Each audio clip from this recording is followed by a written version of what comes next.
they do not get excluded because they get added back to that political party for the Consequences of exclusion are not mentioned. My lord, the consequence of exclusion is something which is rooted in 5160, my respectful submission, which is that because the seats have to be allocated to political parties and not to the independents, therefore the independents must What is the necessarily be purpose of excluded. list at the time of filing list of the political parties for the reserve candidate? How do you know कि ये situation होनी है तो मैं 10 की जगह 40 नाम दे दूं लिस्ट में पहले से? My lord,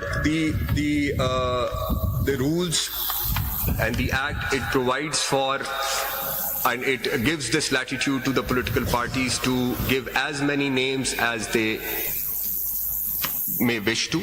They can give all 60 names from each province, 32 and whatever the number may be. वो सारे वो नाम दे सकते हैं. अगर वो लिस्ट एग्जॉस्ट होती है तो फिर एडिशन तो ठीक है, वो तो प्रोविजन है उसमें एग्जॉस्ट के बाद. जी. तो लॉ में इस तरह की कोई प्रोविजन नहीं. ये लॉ के अंदर की सेक्शन 104 की बात कर रहा हूँ. No situation to deal with such situation. There is no remedy provided how to deal such situation under the law. My lord, in the now Constitution it is not provided. Now this situation has arisen, and in this parliament there are about 32 or 33%. This is one of the creative and progressive interpretation at one end. My lord, that might be so. There are about 32-33% members who, according to the order of the Election Commission, were declared as independents.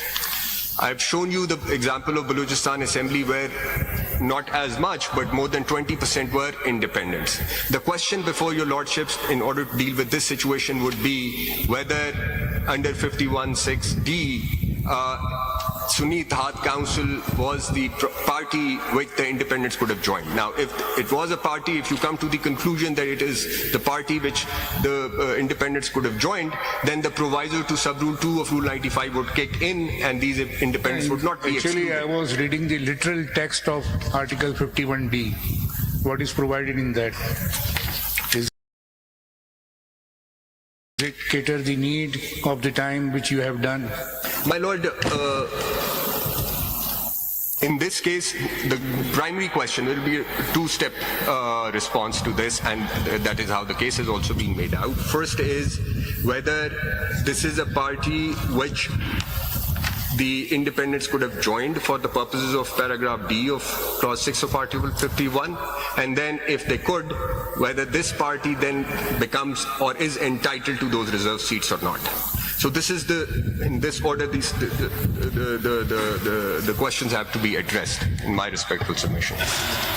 If the court comes to the conclusion that yes, this is a party which they could have joined and therefore their status is no longer that of independence, then proviso to sub-rule 2 of Rule 95 would kick in and they will not be excluded. But if you come to the contrary conclusion to the contrary, then their status will then become that of independence and then they will have to be excluded. I will make, during the course, I will make another submission which might then bring home the point what I'm trying to make. What your emphasis is that exclusion of the independents with regard to the proviso. It caters both the positions, exclusion and inclusion. Inclusion is also under the proviso. If they join the party within prescribed period, they get excluded. And that they join such political party. Yes. And that's what the proviso also mirrors actually. It gives effect to the proviso to paragraph D. Exclusion and inclusion both. My lord, if I may now, my lord, Attorney General, I think we haven't addressed the basic question, and that is in the context of Article 51D. The edifice of Article 51D is the constitutional right of a political party. Now here, a political party has been excluded by the Election Commission, and that is the question. Now this would be a very grave constitutional violation committed by the Election Commission itself. So as a constitutional highest court, it is not our obligation to correct this very serious, grave constitutional violation, because it goes to the root of democratic principles enshrined in this constitution, and it has virtually disenfranchised all those who voted for that political party. My Lord, I intend to, and my Lord has raised this question, had raised this question yesterday. My last submission actually addresses this when I make submission on Article 187 also. But can you before come that, to I the have to- examples that you have given of the 2024 elections in your paper book? Because the impact is important to note and understand. So what you've shown on page 23? Lord, Ladyship, if I may, this is the record which I had placed before you. For the purposes of the submission which I have made with respect to this record is only one. And when I make the other submissions, this will, my lady's question Are will you going then to go become through relevant. this record?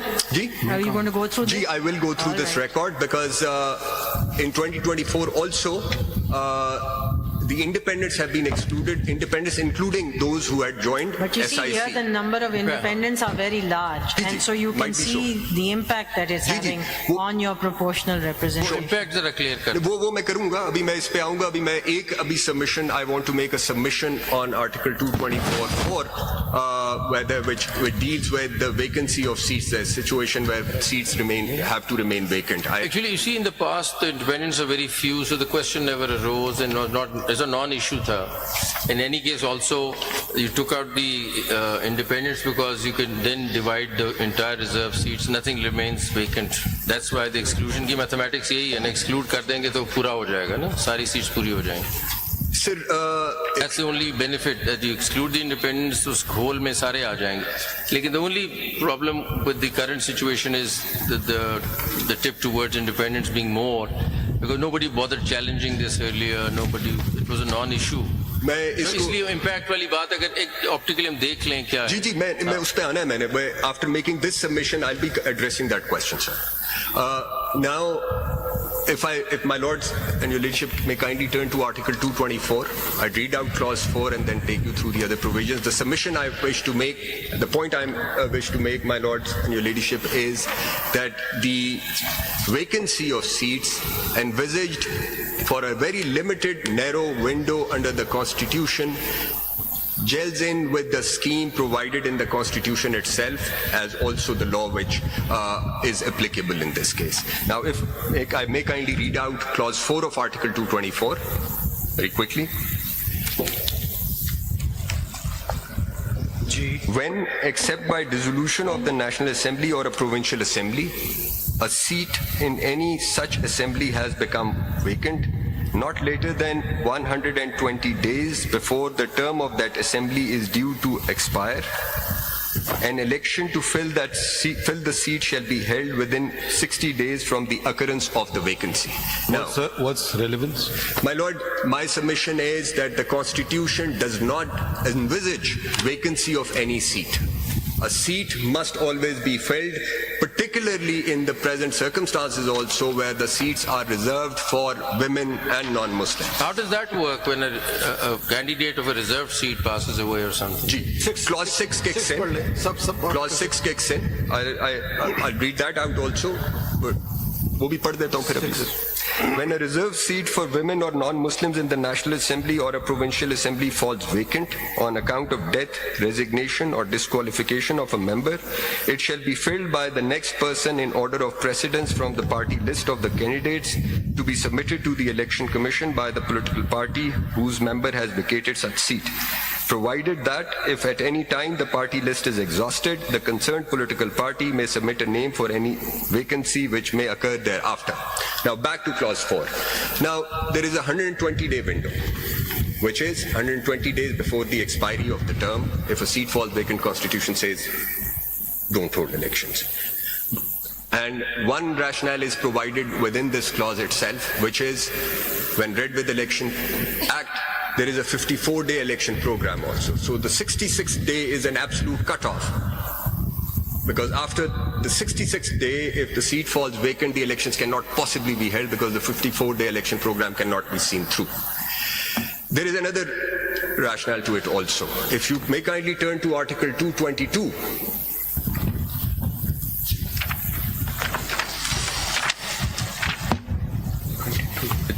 I'll read out clauses B, C and F, but the opening part of it also. Subject to the Constitution, Majlis Shura, Parliament may by law provide for B, the delimitation of constituencies by the Election Commission, including delimitation of constituencies of local government.